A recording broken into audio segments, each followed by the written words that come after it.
I just said something to the Mafia boss that I should never have said. Rich men are useless in bed. Dante Moretti lifted his head, his gaze cold enough to freeze the entire room. Care to test that? I smirked, tilting my glass. Only if you survive the night without begging. In that moment, I knew I had just lit a fire, and he, Dante Moretti, was the flame that would burn me alive. The air in the room, which had been thick with the hushed anticipation of $1 million bid, immediately turned to glass. You could practically hear the collective held breath of every suited man and bejeweled woman. These were the kind of people who spent their lives trying to outbid, outwit, and ultimately outlive each other, and they were all stunned into complete silence. They were staring at me. Aria Blackwell, the girl who used to bus tables for minimum wage, the one they still saw as a pretty face draped in red silk, who just happened to design the jewels they fought over. My gown was a custom piece, fiery red against the velvet darkness of the room, and I knew it made me look expensive.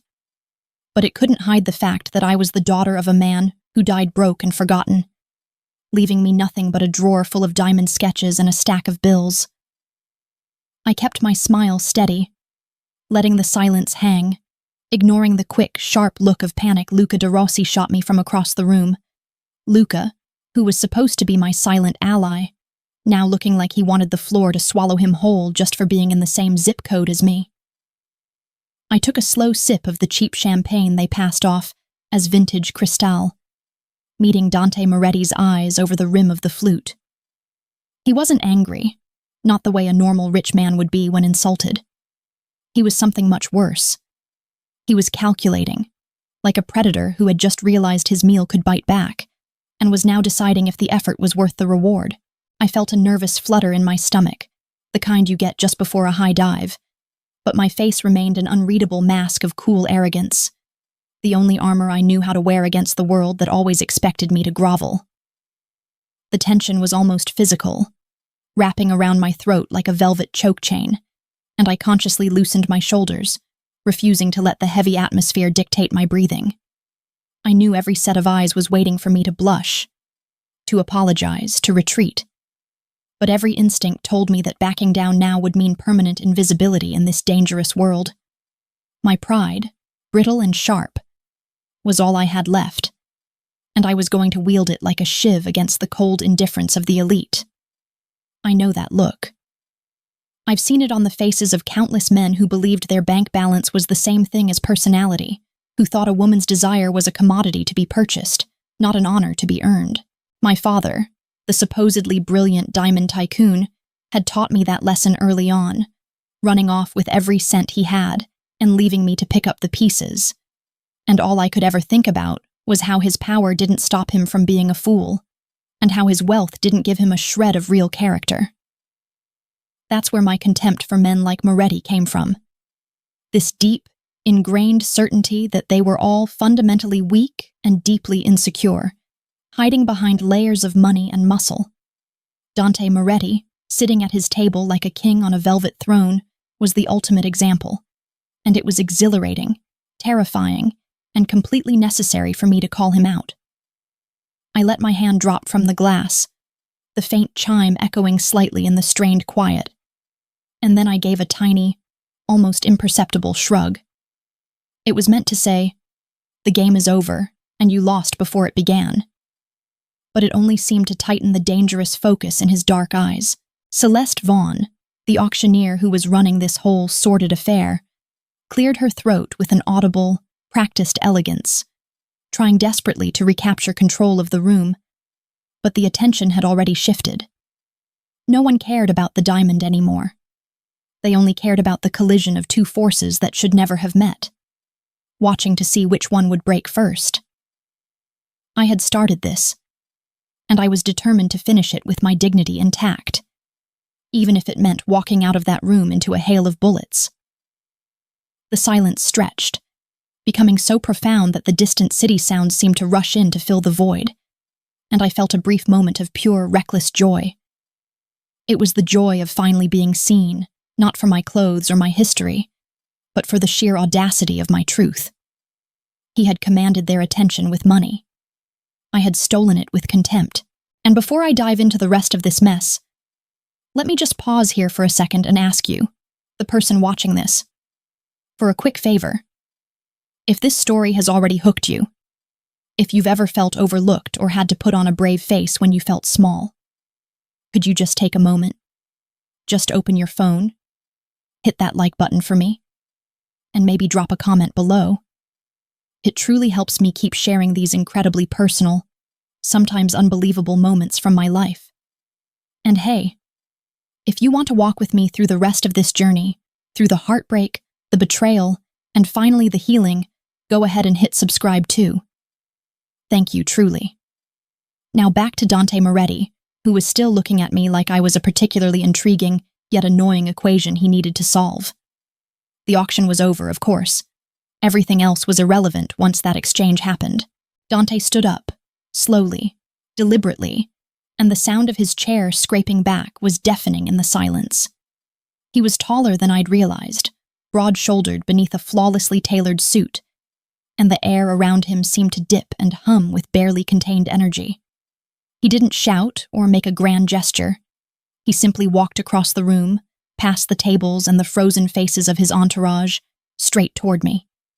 Every step felt like the solemn toll of a bell, announcing the arrival of something inevitable. My hands, I noticed, were not shaking, but I had tightened my grip on the small beaded clutch I carried so hard that the fabric was probably straining at the seams. He stopped right in front of me, the scent of expensive cologne and something faintly metallic. Was that gunpowder, or just my imagination, washing over me? He didn't lean in, didn't invade my space, but his eyes locked onto mine, and the world outside of that gaze simply ceased to exist. I held myself rigid, ready for him to erupt, for the inevitable display of masculine fury. But he simply studied me, like I was a complex blueprint for a dangerous building.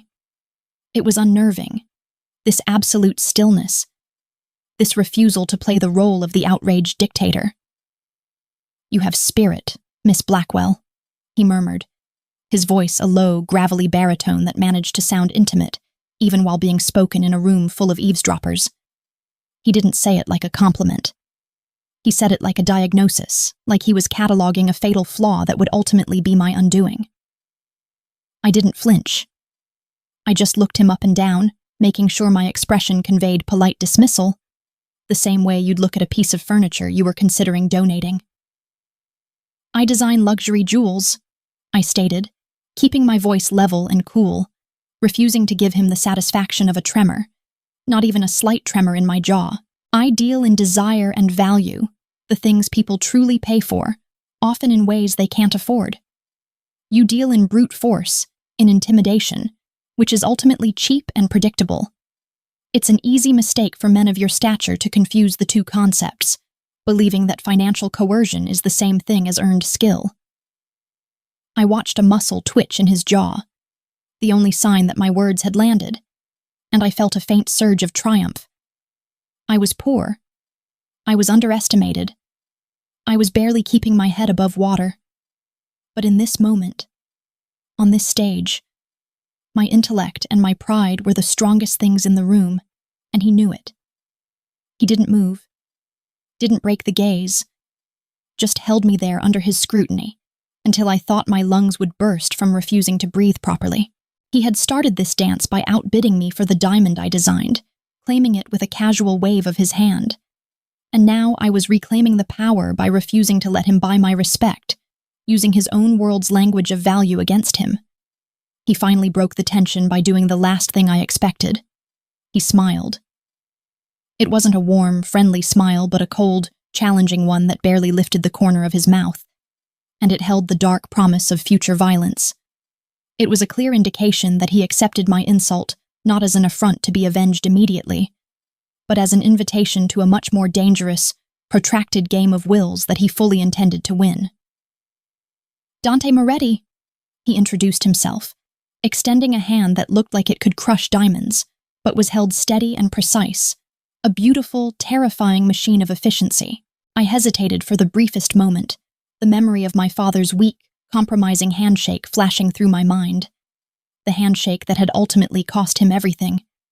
and then I placed my own hand, small and deceptively delicate, into his. His grip was firm, electric, but surprisingly respectful. He didn't try to dominate the gesture or squeeze my hand into submission, just held it with a potent, focused energy that felt like a hidden charge.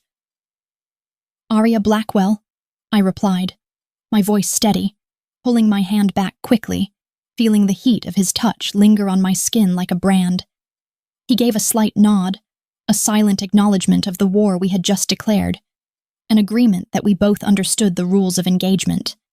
And then he turned and walked away, disappearing into the crowd without looking back, leaving me feeling strangely exhilarated and terrified. Luca, looking relieved and pale, finally came over, his expression tight with concern, and something I couldn't quite place. Fear, perhaps, but also a strange, protective anger that felt possessive and unwelcome. "Aria, what in God's name were you thinking? You just signed a death warrant, not for yourself, but for everyone who deals with you," he hissed, keeping his voice low as he gripped my elbow, trying to steer me toward the exit, desperately trying to fold me back into the safety of anonymity. I simply shook my head, my eyes still fixed on the place where Dante had stood, the red gown suddenly feeling less like armor and more like a glowing neon target in a pitch-black room, confirming that my quiet life was officially over. The next few days were a blur of nervous phone calls and panicked emails, mostly from the gallery owner who had hosted the auction, all begging me to apologize, to somehow smooth things over with the notorious Moretti family, warning me that Dante's attention was a kiss of death. I ignored them all, focusing instead on my little workshop, the small rented studio apartment that housed my world, my design table, my basic tools, and the futon where my younger brother Leo usually sat, watching old movies, his quiet presence a soothing counterpoint to the escalating chaos. Leo, who was 23 and had been wheelchair-bound since a childhood accident, was my anchor, the one person in my life who saw past the expensive clothes and the carefully constructed pride to the girl who was simply trying to survive, the one who didn't judge my desperation. I found myself sketching furiously, not jewelry but abstract, sharp lines, the contour of Dante's jaw, the relentless darkness of his eyes, the way his suit jacket shifted when he moved, trying to map his weakness onto paper. It was a bizarre kind of obsession, this need to understand the man I had publicly challenged, a compulsion to analyze his strength in order to find its weakness. I'd always believed that the truly powerful didn't need to flaunt it, and yet everything about Dante was a deliberate display, a carefully choreographed performance of menace, and I couldn't figure out which part was the mask and which part was the man. He was a beautifully wrapped riddle, and I was suddenly incapable of looking away. It turns out he was doing more than just staring back. He was investigating. I didn't find this out until later, but he'd run a deep dive on my background, not just my recent designs, but the whole ugly history, the bankruptcy, the rumors about my father's shady deals, and the cold, hard fact that my father, a diamond tycoon, was the same man who had once betrayed Dante Moretti, indirectly leading to the death of the woman Dante loved. That realization, when it hit him, must have felt like a cosmic punchline, a perverse twist of fate that delivered the daughter of his enemy right into his hands, dressed in a challenging shade of red, a perfect opportunity for the kind of vengeance he specialized in. His first plan, I would later learn, was simple: ruin me professionally and then walk away, leaving my pride completely shattered. But what stopped him, what momentarily halted his plans for simple, calculated revenge, was a grainy, zoomed-in photograph taken by some cheap private investigator outside my cramped apartment building. The picture wasn't of me looking glamorous. It was of Leo.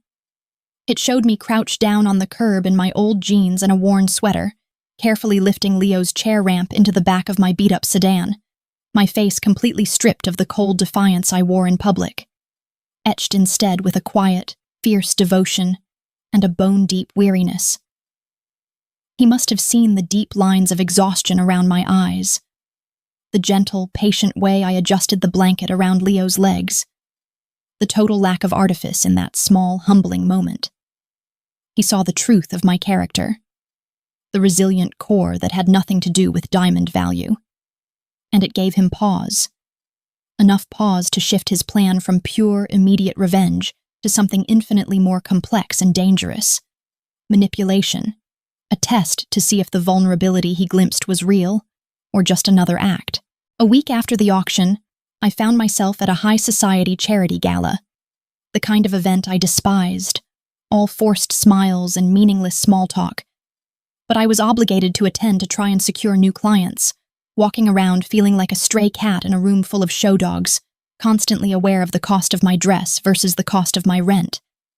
And there he was, Dante, leaning against a marble pillar like a dark statue, looking impossibly bored, yet somehow drawing all the energy in the room toward him, every eye secretly seeking his approval or fearing his attention. He looked directly at me and raised his glass in a silent, mocking toast that felt like a challenge thrown down from Olympus. I took a deep breath, adjusted the simple black sheath dress I was wearing, a deliberate contrast to the auction's red armor, a statement of quiet competence, and walked straight toward him.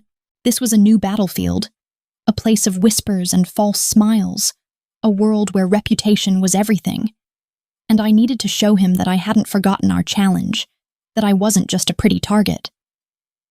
"Still useless in bed, Moretti?" I teased, my voice low enough that only he could hear it over the din of the string quartet, an aggressive volley in our ongoing duel. It was a risk, a stupidly aggressive move, but I needed to see that flicker of controlled rage again, the thing that proved he was human underneath the veneer of ice. He didn't react, didn't even blink, just lowered his glass, his eyes still holding mine with that unsettling, deep absorption that felt like he was memorizing the pattern of my breathing. "I'm more dangerous than you think, Arya," he replied, and the use of my first name, spoken with that low, intimate cadence, felt like a deliberate claim, a possessive warning. He stepped closer, the pillar providing a strange sense of enclosure, and I could feel the heat radiating off him, the sheer physical presence that was impossible to ignore. "You think you understand power because you've seen the price of failure in the discount aisle of life. I understand it because I know the cost of betrayal, the price you pay when a woman you love is murdered because of a lie. Your father taught me that lesson, long before you were old enough to design a piece of jewelry or learn how to lie to yourself." His voice was utterly devoid of emotion, making the reference to my father, who I still hadn't fully grieved, all the more chilling. He was deliberately twisting the knife, reminding me that while I fought with words and pride, he fought with history and blood. And his pain was deeper than mine. I felt my quiet dignity slipping, the mask trembling dangerously, and I struggled to pull it back into place, forcing a cool, dismissive laugh that felt dry and brittle even to my own ears, hoping he couldn't see the sudden well of grief that threatened to spill over. He watched my internal struggle, that slight, almost smile returning, confirming that he saw the crack in my composure.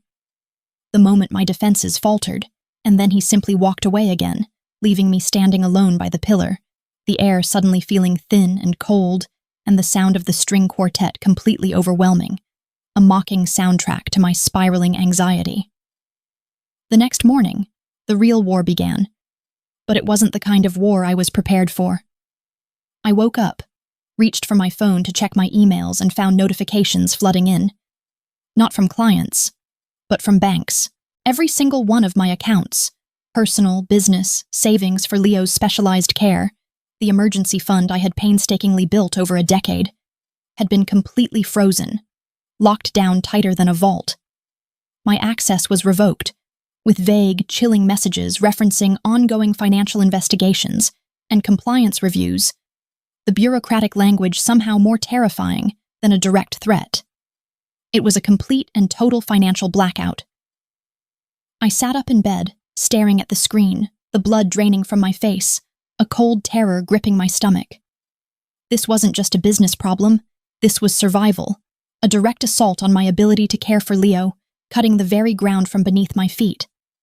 This wasn't brute force, this was surgical, calculated cruelty, a demonstration of power so absolute that it bypassed the need for violence entirely, using the very structures of the modern world to erase me.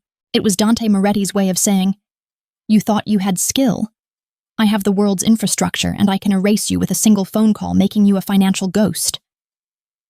I felt a sudden, terrifying panic clawing at my throat, but I forced it down, forcing my mind to clarity. I stood up, walked to the mirror, and looked at my own reflection. The girl staring back was pale, but her eyes were flinty, hard, reflecting the utter certainty that I was facing the most dangerous adversary of my life. She hadn't crumbled. She was furious, yes, burning with a righteous rage, but not defeated, only determined to find a way through the concrete wall he had built. Meanwhile, while I was staring at the digital graveyard of my savings, Dante was receiving his own surprise, a quiet sign that his own empire was being manipulated from the inside. Later that same day, a mysterious envelope arrived at his heavily guarded estate, bypassing his layers of security in a way that was immediately alarming. Inside were high-resolution photographs, taken seemingly moments after our encounter at the gala. They showed him holding me, not in a romantic embrace, but in a brief, almost imperceptible moment of physical contact. Maybe steadying me as a waiter passed, maybe a gesture of dismissal. But the angle and composition were deliberately misleading, making it look damningly intimate. One photo showed his hand resting protectively on my lower back as we spoke near the pillar, and another captured the split second before he walked away, his face close to mine, suggesting a conspiratorial whisper or a passionate secret. The implication was clear.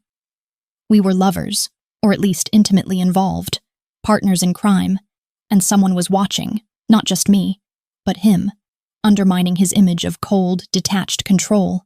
Someone was leveraging our antagonism, turning the tension and sparks into a carefully constructed narrative of passion and partnership, manipulating us both like pieces on a chessboard, making him look weak and compromised to his own people.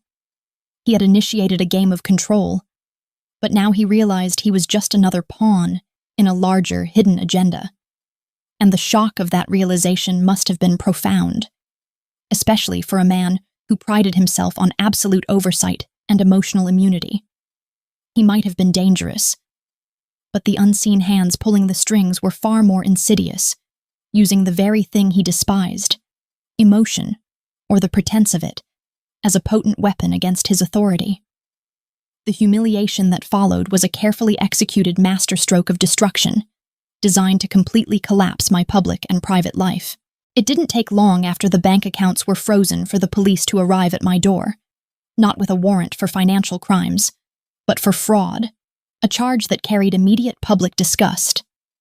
The accusation was that I had been selling blood diamonds and switching out genuine stones in my designs with expertly crafted fakes, all to fund a secret, extravagant lifestyle and worse, a relationship with a high-profile criminal, a narrative that perfectly explained the sudden halt of my finances. The media narrative was brutal and airtight. The humble, hard-working designer was secretly a greedy, calculating mistress who had traded her virtue for illicit wealth. The headline that screamed across every gossip rag and legitimate news source alike was a punch to the gut. Mistress of the Mafia? Aria Blackwell arrested for diamond fraud. My name, my reputation, my entire life's work built on quiet integrity and painstaking effort was dragged through the mud and destroyed in less than 48 hours.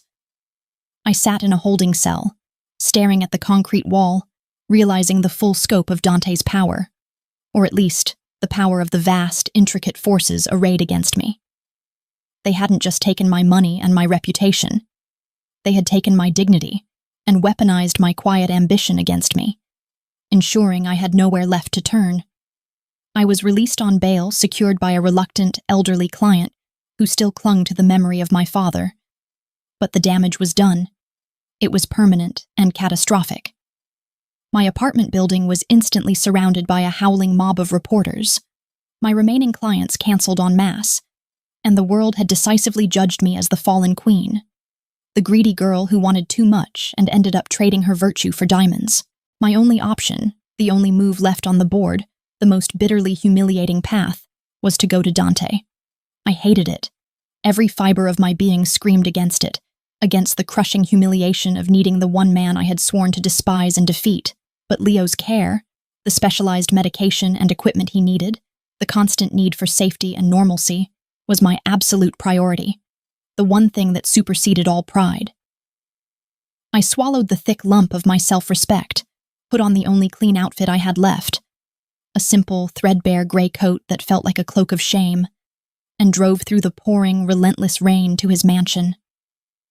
The guards at the gate, huge men in dark suits who moved with synchronized menace, stopped me immediately. I was soaked, shivering, looking exactly like the pathetic, drenched creature they were about to throw out. I told them I needed to speak to Dante Moretti, that it was urgent, that I knew he was behind this. But they just stared blankly, their faces expressionless walls of rejection, as if I were a piece of litter the wind had blown onto the property. I stood there, feeling the total collapse of my carefully constructed life, the rain mixing with the silent, hot tears I refused to let fall. I begged, not for mercy, but for the life I was trying to protect. The life of my brother. "Please," I whispered, the word tasting like ash and failure. "Tell him Arya Blackwell needs his help. Tell him I know he did this, and I want to know why he chose to punish Leo along with me." The guard, a man whose face was set in granite, finally spoke into his radio, and I held my breath, waiting for the verdict, the faint static crackling like judgment. The response came back swiftly, and the guard turned back to me, his eyes now tinged with a faint, almost pitying cruelty, an emotion I absolutely despised. "Mr. Moretti says," the guard relayed, his voice flat, emotionless, "that you wanted to prove men are useless. He says to prove it without him, now that the stakes are real." The air went out of me, a physical blow that left me reeling, the cruelty of his perfect timing devastating. He hadn't just rejected me. He had thrown my own words back in my face, using my pride as the tool for my deepest suffering and my total submission. He was watching. I knew it. He was watching me through the rain, seeing me at my absolute lowest point, knowing that I was crawling to him for salvation, and he was choosing to let me drown in my own failure.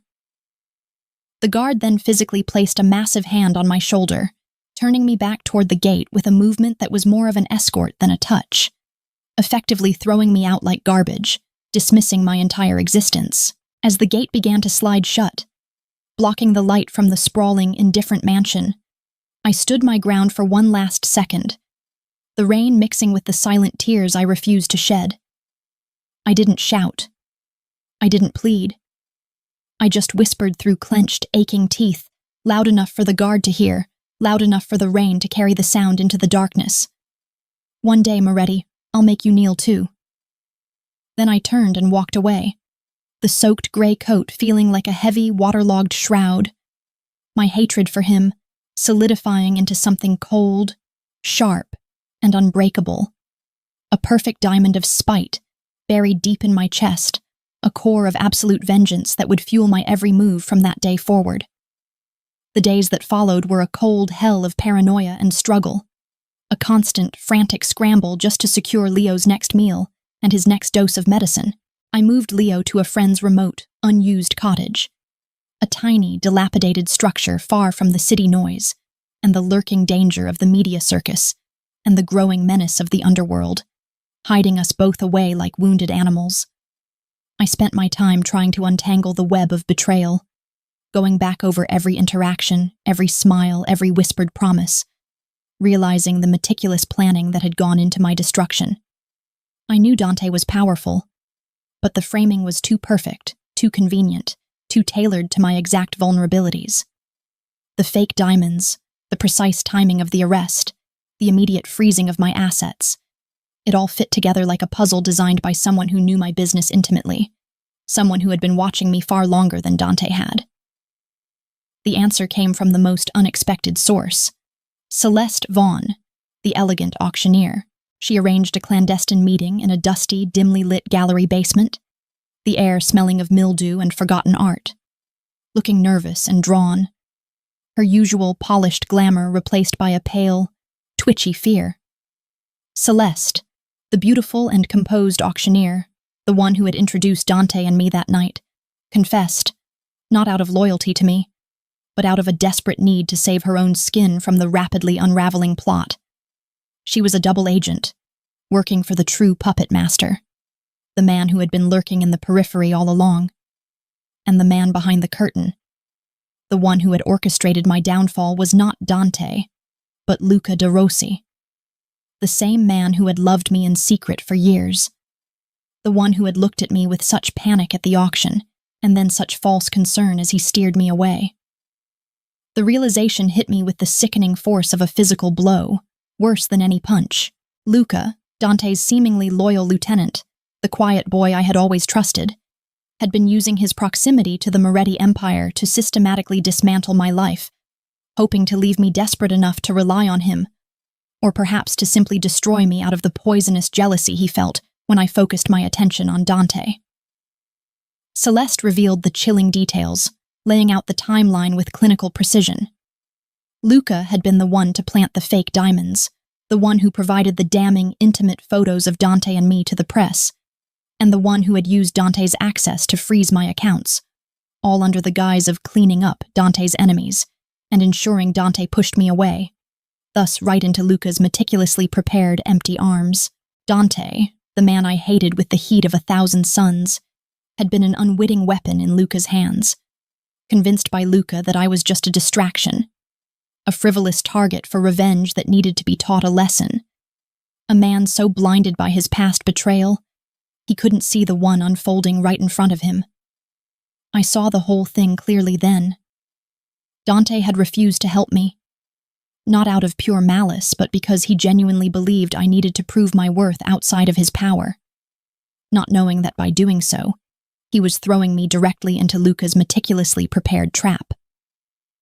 The thought that Dante had been manipulated, that he was also a victim of a deep-seated betrayal, didn't lessen my hatred, but it complicated it, turning the sharp edge of my anger into a heavy, unbearable emotional burden, an agonizing weight of confused loyalty and furious self-reproach. Celeste, trembling, informed me that Luca had prepared a final ambush, planning to eliminate me completely to cover his tracks and frame Dante for the murder, ensuring Dante's ultimate downfall for his own ascent. I left the basement feeling cold and empty, the gray of the day matching the dull ache in my soul. But beneath the ache was a new, cold clarity. I drove straight toward the location Celeste had given me, armed with nothing but the fierce desire for survival and the small, pearl-handled pistol I'd recovered from a forgotten storage box. It was a derelict warehouse district near the docks, the perfect place for a body to disappear, a place smelling of brine and rust. I walked into the cavernous space, the silence deafening, my hands shoved deep into the pockets of my thin coat, my heart hammering a chaotic rhythm against my ribs, expecting Luca's men to jump me at any second. And then, Dante appeared. He burst in through a side entrance, disheveled, furious, breathing hard, his eyes scanning the space with the desperate intensity of a man who realized he had made a terrible, fatal mistake. He'd only just received confirmation of Luca's double cross and raced to save me, realizing too late that his refusal to help me, his stubborn need to test my strength, had nearly cost me my life. Before he could utter a word, a pair of Luca's armed men emerged from the shadows, their weapons raised, a clear sign that the trap had been sprung, and Dante had walked right into it, trying to save me. Dante didn't hesitate. He reacted with a blur of trained motion, engaging the men instantly, the fight loud and brutal, a shocking choreography of pure survival that was terrifying to watch. I stood frozen for a split second, watching him fight, realizing how utterly lethal he was, how the power he wielded wasn't just money, but a terrifying physical skill honed by years of violence and necessity. He dispatched the two thugs quickly, but not before one of them managed to get off a wild, desperate shot. Dante staggered back, clutching his shoulder, a dark stain blossoming instantly on his tailored white shirt, spreading like a venomous flower. His eyes met mine, wide with shock, the pain quickly suppressed by years of discipline, a flicker of pure terror crossing his face for the first time. "Go, Arya!" he roared, struggling to draw his own weapon from his coat with his good arm, his face tight with strained effort. It was a command, a desperate plea for me to seize the chance he had just bought me with his blood. But in that moment, seeing him wounded, seeing him vulnerable and fighting for me, the hatred I had nurtured for him cracked wide open, replaced by a surge of raw, devastating emotional confusion that stole my breath. He was trying to save me, yet he was the reason I was here. A paradox I couldn't resolve. He needed me to escape. But I knew that if I left him, Luca would finish him off and win the entire game, and that outcome was suddenly unbearable. I didn't run. I took a step toward him, then another, moving through the echoing space toward the man who had frozen my life, betrayed my trust, and now bled for my safety.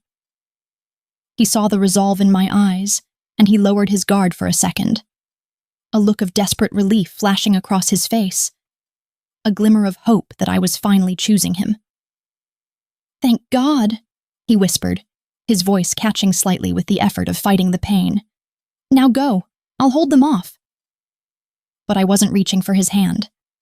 I was reaching inside my coat, where I had hidden the small, pearl-handled pistol I'd liberated from a client's collection months ago, a tool of necessity.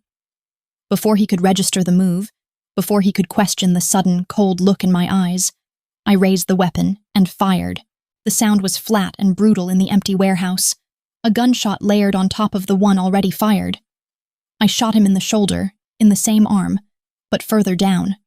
A clean, non-fatal wound designed to take him out of the fight and buy me precious seconds of true escape.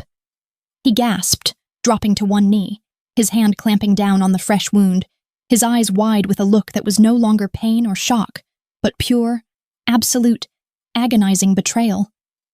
The realization that I had chosen self-preservation over his life. "I don't need saving," I articulated, the words coming out hard and clear, devoid of all inflection, though my entire body was shaking with the effort of holding the gun steady, with the shock of pulling the trigger on the man I was secretly falling for. He stared at me, his gaze sinking into my soul, tearing away my fragile defenses, and then a weak, bloody laugh bubbled up from his chest, harsh and grating, fueled by the bitter irony of the situation. "Then why did you cry when you pulled the trigger, Arya?" he challenged, the question cutting through the noise, silencing the trembling of my own hands, forcing me to confront the ugly truth of my conflicted emotions. I didn't answer. I couldn't. I just dropped the gun, spun on my heel, and ran. I ran out of that warehouse and into the world, leaving him bleeding, leaving him betrayed, leaving him with the devastating knowledge that the woman he was trying to save had just chosen to execute him instead. I knew he was watching me go, his eyes full of that terrible, accusing understanding, and I kept running, refusing to look back, refusing to give him the satisfaction of my breakdown. I wasn't running away from him.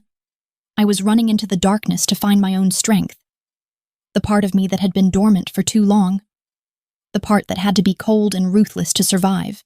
Before I completely vanished, I stopped for a moment just outside the warehouse door, forcing myself to reach into my coat pocket.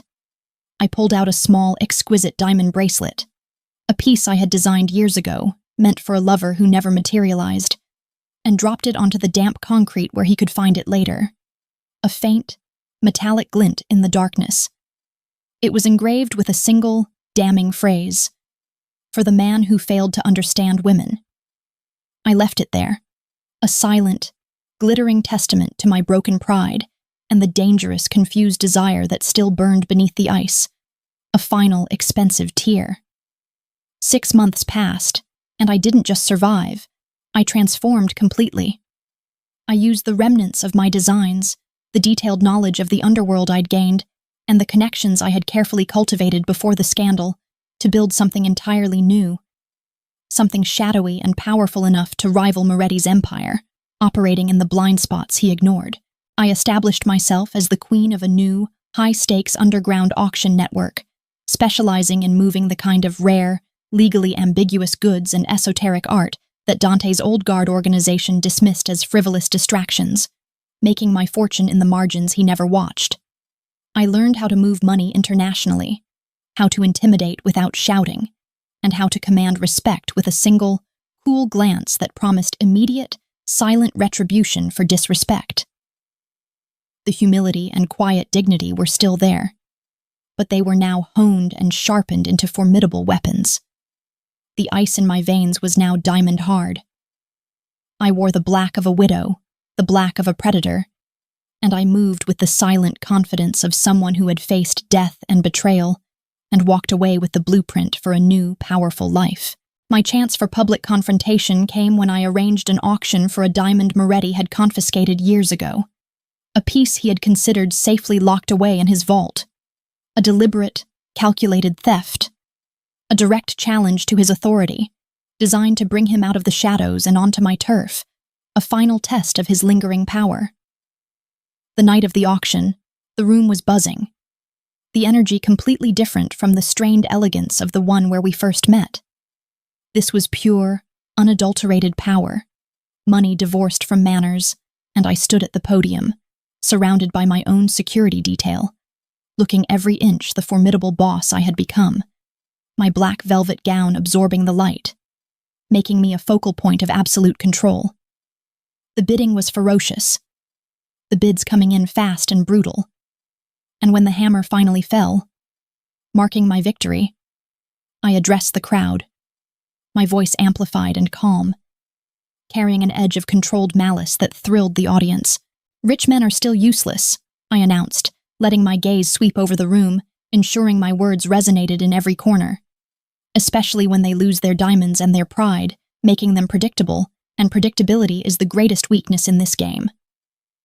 It was a direct punch, a calculated strike aimed only at him, a way to lure the lion from his den.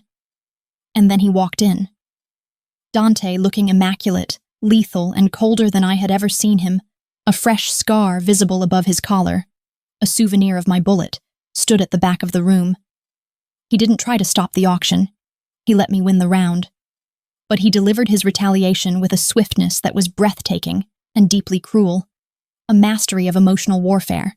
He walked straight up to Celeste Vaughn, the woman who had helped me but was still nominally loyal to him, and pulled her into a long, slow, public kiss, a deliberate act of ownership and dismissal, a calculated performance of passion meant only to break the heart of the woman who had left him bleeding. The laughter I forced out was loud, bright, and utterly convincing, a sound of pure, icy amusement that cut through the surprised gasps of the crowd, a perfect defense mechanism. I didn't flinch, I didn't stop smiling, my jaw aching from the effort. But beneath the elegant black silk of my dress, my heart physically ached, a sharp, twisting pain that reminded me of the profound, confusing depth of my feelings for the man I was trying to destroy. A pain that felt worse than the cold in the prison cell. It wasn't just the betrayal that hurt. It was the cruel, deliberate public display of his indifference, his way of showing me that I was nothing to him, but a dangerous nuisance that he had already moved past, a wound he had healed with another woman's lips. I stepped down from the podium, the victory feeling suddenly hollow and unsatisfying, and walked backstage, determined to put a permanent end to this game of psychological torment. He followed me, of course, stepping through the curtain just seconds after I did. I knew he would. The second the curtain dropped, closing us off from the crowd, he was there.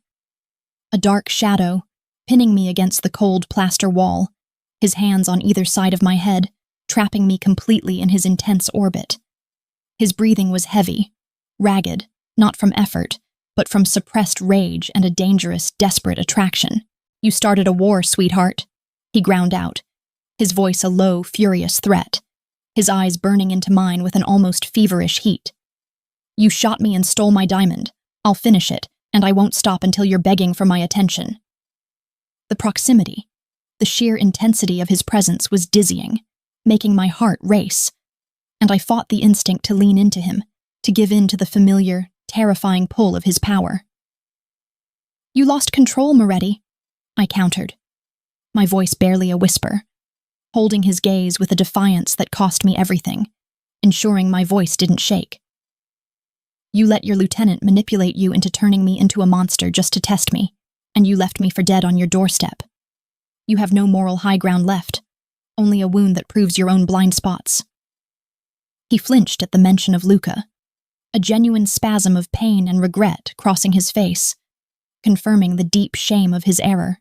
"I never left you for dead," he corrected, his voice desperate now, laced with a raw honesty I hadn't heard before, betraying the controlled persona. "I went to the warehouse to save you, and you shot me. You cut me out before I could tell you the truth, before I could save you from the man who killed my love and ruined your father." I pushed against his chest, hard, needing space to breathe, needing to break the electric contact that was threatening to unravel me entirely. "The truth is always too late when it comes from men like you," I hissed, the pain in my chest making my voice sharp.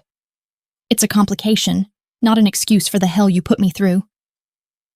I slipped past him, adjusted the diamond on my neck, the confiscated one, a direct symbol of his loss, and walked back toward the crowd, leaving him alone in the darkness to deal with the wreckage of his pride and his mistake, knowing that the war was not over, only escalated, but the war was taking a terrible toll on my soul, eroding my capacity for trust and joy. My constant paranoia, the need to stay 10 steps ahead, to watch every shadow and scrutinize every face, was exhausting, threatening to turn me into the very cold machine I hated. I knew, deep down, that the whole story, my father's alleged betrayal of Dante, the subsequent ruin, was a house of cards built on lies, a narrative too neatly packaged to be true. I couldn't stop digging, using the vast resources of my new empire, not for money, but for clarity, for the truth that had cost me everything and condemned my father. The breakthrough came late one night, deep in my hidden vault, surrounded by old documents and digitized evidence I'd managed to acquire from compromised council servers. I finally uncovered the truth. Dante hadn't killed my father, nor had my father betrayed him in the specific, grievous way Dante believed. Luca de Rossi and Celeste Vaughn had orchestrated the original betrayal of Dante's previous lover, framing my father for it, and then murdering him when he discovered their plan, silencing the only witness. Luca had used Dante's grief and my father's ruined reputation to consolidate his power, positioning himself as Dante's loyal lieutenant. And then, 6 months ago, using my public challenge to finally eliminate me and set up Dante for a complete takeover. Luca was the real killer, the original manipulator, and the one pulling all the strings from the shadows. The sudden, overwhelming rush of understanding was devastating. I had hated the wrong man, shot the wrong man, and turned my back on the one person who might have truly seen me, all based on a perfectly constructed 15-year-old lie. I drove straight to Dante's mansion, not through the front gate this time, but through a hidden service entrance I had meticulously mapped out during my 6 months of building a rival empire, a way to bypass all of his external defenses. I found him in his private study, a dark, imposing room filled with leather, antique books, and the quiet weight of history, a place where men made lethal decisions. He looked up, totally unsurprised, simply closing the heavy leather ledger he was reading, his expression expectant. He hadn't bothered with guards this time. He was waiting for me. I walked up to his antique desk and dumped a thumb drive onto the polished surface.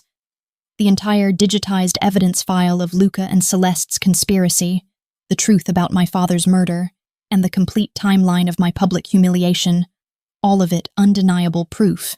"Luca killed my father," I stated, my voice shaking with a mixture of rage and raw grief, the tears I had refused to shed finally stinging my eyes, the memory of my father's kindness flooding back.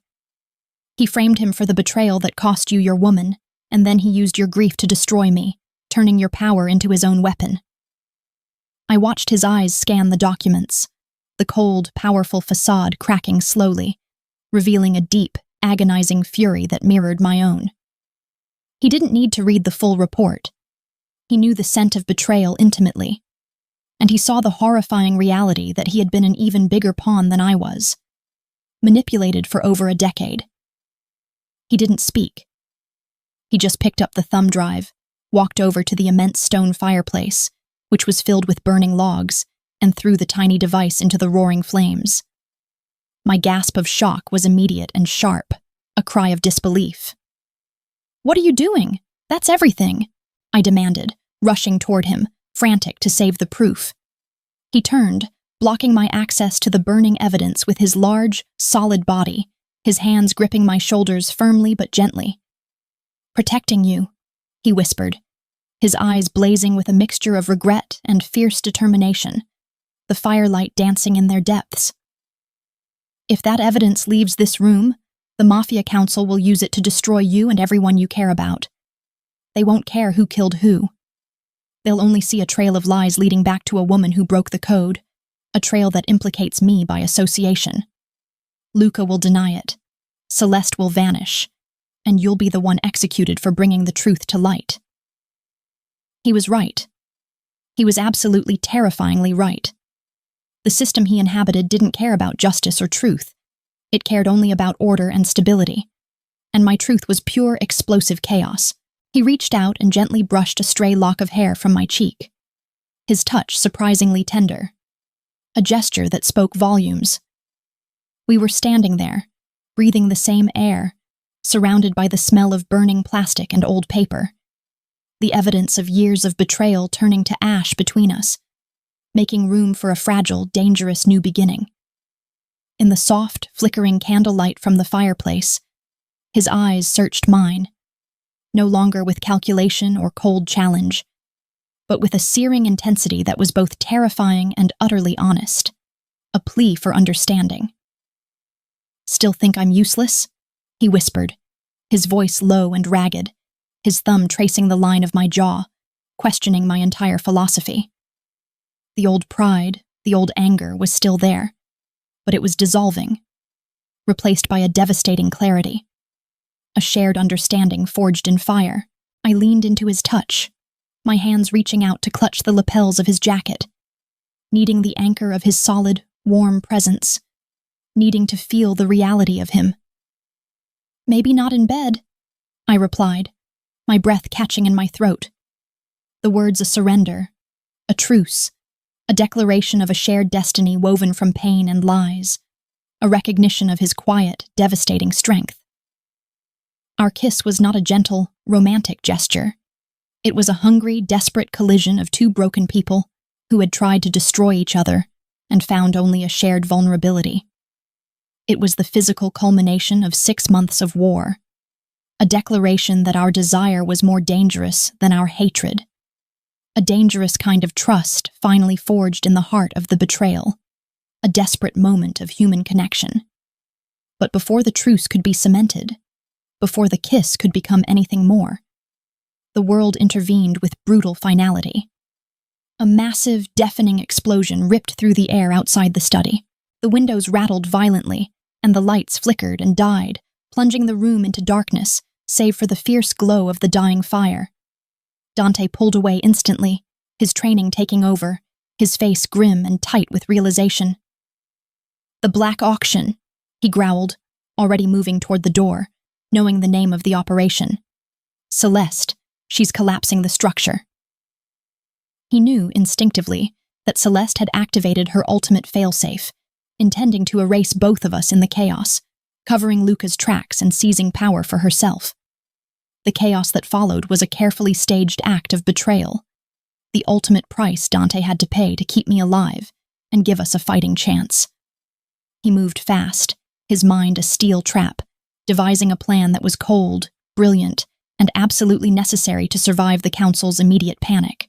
To save me from the wrath of the Council, who were now convening in the mayhem of the explosion, he had to publicly side with Celeste and Luca, pretending to believe their manufactured narrative that I was the sole culprit, the loose thread who needed to be cut for stability. He had to be the one to turn me in, a staged surrender that felt like a knife to my already shattered heart. I was captured minutes later, dragged from the wreckage of the mansion by his own men, all of whom looked at me with a mixture of contempt and pity for being foolish enough to cross him. I was held, questioned, and subjected to the ultimate humiliation, branded the boss's whore by Celeste and Luca, a final, cruel flourish designed to destroy my spirit and strip me of any residual dignity.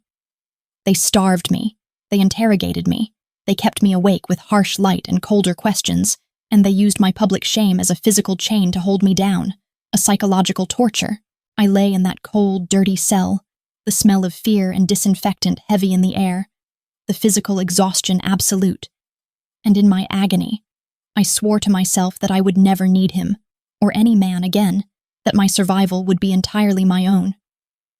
When I was finally brought before the council for final interrogation, a cold, dimly lit chamber filled with the ancient, dangerous power of the underworld, the air heavy with cigar smoke and old authority, I was weak, bruised, and wearing the clothes I had been captured in, looking every inch the defeated pawn, a pathetic contrast to my previous elegance. Luca led the questioning, his face a mask of false sympathy and pity, his questions designed to force me to confess to crimes I didn't commit, crimes that would condemn Dante by association and validate Luca's own narrative. His final question was about the real diamond, the one I had designed, the secret key that Dante needed to expose the truth of the council's corruption, the single piece of value I still held. "Tell us, Arya," Luca sneered, leaning in close, enjoying his moment of absolute control, his breath hot and repulsive. "Where did you hide the diamond that could have saved Moretti? Tell us the secret, and maybe we'll be merciful. Maybe we'll even let you live out your days somewhere quiet." I looked at him, truly looked at him, and saw not the boy who once loved me, but the monster who murdered my father and built his empire on lies. I didn't raise my voice. I didn't beg. I just turned my gaze directly to the man who sat at the head of the table, a cold, older mafioso who watched me with tired, judgmental eyes, and through my clenched, swollen lips, I spat out the only words I had left, the ultimate act of defiance, the final rejection of their pathetic game. "Tell your boss," I said, my voice hoarse but steady, the words slicing through the silence like razor wire. "Even useless men don't deserve pity." I knew the words would get back to Dante, a final slap in the face, a refusal to admit the staged betrayal had worked, a declaration that my pride remained unbroken. They could chain my body, but they could never take my soul. And as they dragged me back to the cell, the pain of the brand on my skin was nothing compared to the fierce, cold satisfaction of knowing I had stood against them and won the moral war, keeping the ultimate secret safe. The world thought I died in that prison cell. It was easy enough to arrange, given the chaos, the bribery, and the resources I still commanded from my brief reign as an auction queen. I played my role perfectly, collapsing in a staged fit, allowing the guards, who were now secretly on my payroll, paid for with the last of my hidden assets, to cart my body out, away from the prying eyes of Luca and Celeste, who simply wanted the problem gone. I disappeared into the shadows, a ghost in the underworld, using those weeks of darkness to heal, to plot, and to prepare for my grand return, the final act of my devastating play. And then, the night of the council's grand gala arrived, a celebration of the new order under Celeste and Luca, a final public coronation of their successful coup, a night of undeserved victory. I walked into that ballroom, not as the disgraced designer or the boss's whore, but as a terrifying vision of vengeance, a queen resurrected. I was dressed in a floor-length gown of severe black velvet, a stunning, silent contrast to the glittering, nervous crowd, wearing my new power like a second skin, and around my neck, glittering with lethal, unmistakable authenticity, was the real diamond, the one Luca had been searching for, the one I had refused to reveal, the key to the entire Moretti Empire and the Council's downfall. My entrance stopped every conversation, every whisper, every heartbeat in the room, freezing the entire congregation of the underworld in their tracks. I didn't say a word. I didn't need to. I simply walked toward the main stage where Luca and Celeste stood, accepting the hollow praises of the council, their faces frozen in expressions of false triumph. I nodded to one of my men, a new addition to my small, loyal guard, and the giant screen above the stage suddenly flickered to life, showing my logo, a single, sharp diamond. Sharp. It was a perfectly edited video, pulling from the evidence I had burned in the fireplace, the digital copies I had secured elsewhere, exposing Celeste's role in my father's murder, Luca's original betrayal of Dante, and their current conspiracy against the council, laying out every lie and every crime.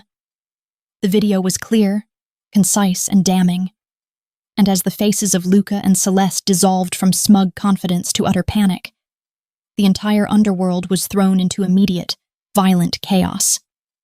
Members of the council started shouting, guards drew weapons, and the ballroom, once a place of false elegance, became a den of wolves turning on each other, tearing at the foundations of their own authority.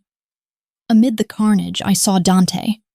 He was standing near the edge of the dais, his eyes blazing, a faint, almost reverent smile on his lips, recognizing the brilliance of my total victory.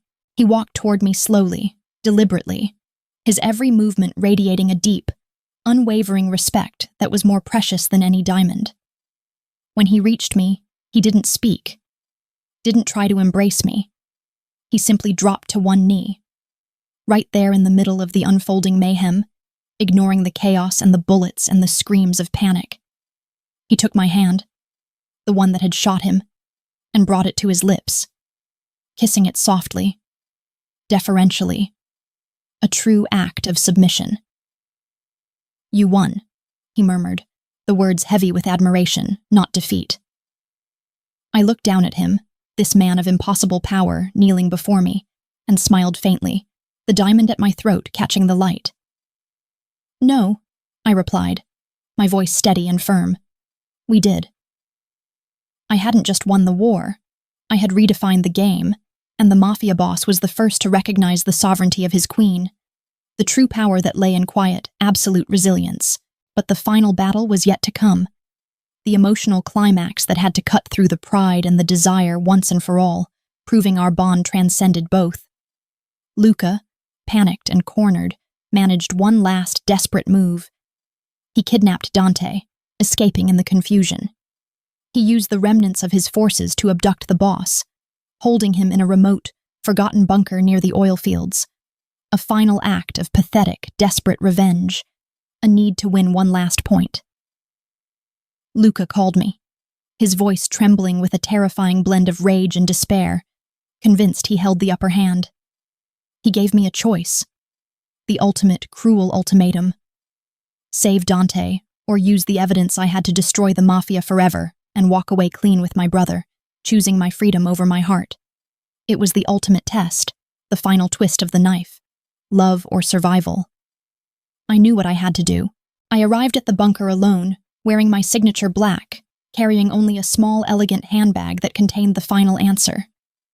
Luca was waiting, triumphant, holding a gun to Dante's head, who was chained to a heavy steel chair. Bruised but defiant, his eyes fixed on me. Luca laughed when he saw me, a high, manic sound. "You came for him. You admit he's not useless after all, Arya. You admit your love is a weakness," he shrieked. I didn't look at Dante. I looked only at Luca, my face an impenetrable mask of cool, calm resolve, the queen maintaining her facade even in the face of ruin. "You're wrong, Luca," I said, my voice low and completely devoid of emotion, sounding exactly like the cold, calculating woman he always thought I was, delivering the final, crushing blow to his ego. "He was useless. He was a pawn, and I played him into your trap so I could expose you. The council is in chaos, you're about to be executed, and I have all the power. I'm not here to save him. I'm here to finish the job you started and claim the throne for myself. He was just a means to an end, a shield." I watched as Dante, chained and helpless, heard my confession, the final, agonizing betrayal. He flinched, not in fear of the gun, but in the agony of the final wound I inflicted on his trust. He laughed bitterly, the sound raw and broken, a testament to the destruction of his final hope. "You finally proved your point, Arya," he choked out, meeting my eyes with a crushing look of disappointment, accepting my lie. "Rich men are useless." Luca preened, lowering his gun slightly, believing he had won the psychological battle, convinced he was witnessing the final victory of his betrayal. But he wasn't. He was witnessing the final, necessary act of my quiet, protective strength. I reached into my bag, pulling out not a weapon, but the pearl-handled pistol I had shot Dante with all those months ago, the symbol of my independent power, and in one swift, fluid movement, I raised the gun and shot Luca de Rossi in the heart, my aim true and deadly, ending the source of all our pain. Luca's eyes went wide with shock and disbelief as he collapsed, the gun falling harmlessly from his hand, the sound echoing through the sterile bunker. I walked over to Dante, who was staring at the body, then at me, then at the smoking gun in my hand, his face a complex roadmap of shock, confusion, and dawning realization, slowly piecing together the terrifying depth of my strategy. I bent down, placing my cold hands on his cheek, meeting his gaze with a look of pure, unadulterated love, finally letting the mask fall. "Except the one I chose," I whispered, my voice barely audible. The final, terrifying truth of my heart finally spoken. The last piece of my pride sacrificed for him. The rest was just logistics, paperwork, and cleanup. I unchained him, and together we cleaned up the mess, trading the real diamond, the only thing the council truly cared about, the ultimate symbol of wealth, for both of our lives and complete autonomy from the toxic underworld of New York. The diamond, the heart of the whole conflict, was the only thing capable of buying our freedom, the final expensive trade for our destiny, a move that secured our future outside of their control. Once the papers were signed, and the council had retreated, accepting the new, terrifying stability we represented, I looked at Dante, standing tall beside me, the quiet strength in his eyes matching the new resolve in my own, a shared vision of a clean slate. "From now on," I declared, my voice ringing with a new authority, the voice of a woman who had earned her crown, "there is no king in this empire, only the queen who taught him how to fight." He didn't hesitate. He smiled that slow, rare smile, no longer cold or calculated, but warm with acceptance and respect, acknowledging my earned dominance. "Then I'll gladly be the king who learned," he replied, reaching for my hand, confirming our equal partnership. Together we drove to the central vault, the heart of the Moretti operation, and burned the entire stock of blood diamonds, the ugly ancient symbol of their greed, watching the accumulated wealth of centuries turn to smoke and ash. A final, definitive act of cleaning house, ending the age of dirty power and cheap betrayal. In the silence of that burning vault, I looked at the man who was now my partner, the man who had humbled me and whom I had, in turn, saved and defined. "Still think rich men are useless?" I whispered, a faint smile playing on my lips, the ghost of our first confrontation hanging in the air, finally resolved. He smirked, pulling me close, his embrace solid and absolute, a home I had fought my way back to, a perfect, hard-won peace. "Not when they kneel for the right woman." It's strange, isn't it? How a single insult, a single act of impossible pride, can set the course for your whole life, spiraling you into a world of pain and power you never asked for. I started this journey as the girl who was always overlooked, the one who tried to hide her humble beginnings behind expensive silk and a defiant sneer, desperately trying to prove her worth. They branded me. They betrayed me. They tried to bury me beneath the weight of their judgment and their power, but I refused to stay down. The fire in that warehouse, the cold ache in that prison, the terrifying necessity of pulling that trigger, it all taught me that dignity isn't something you inherit. It's something you fight for. In the quiet moments, in the face of absolute loss, using every weapon at your disposal, we all have that strength in us, that quiet, resilient core that the world constantly tries to break, that part that won't let us be small. Where are you watching from? Leave a comment below, and hit follow to walk with me through heartbreak, betrayal, and finally healing.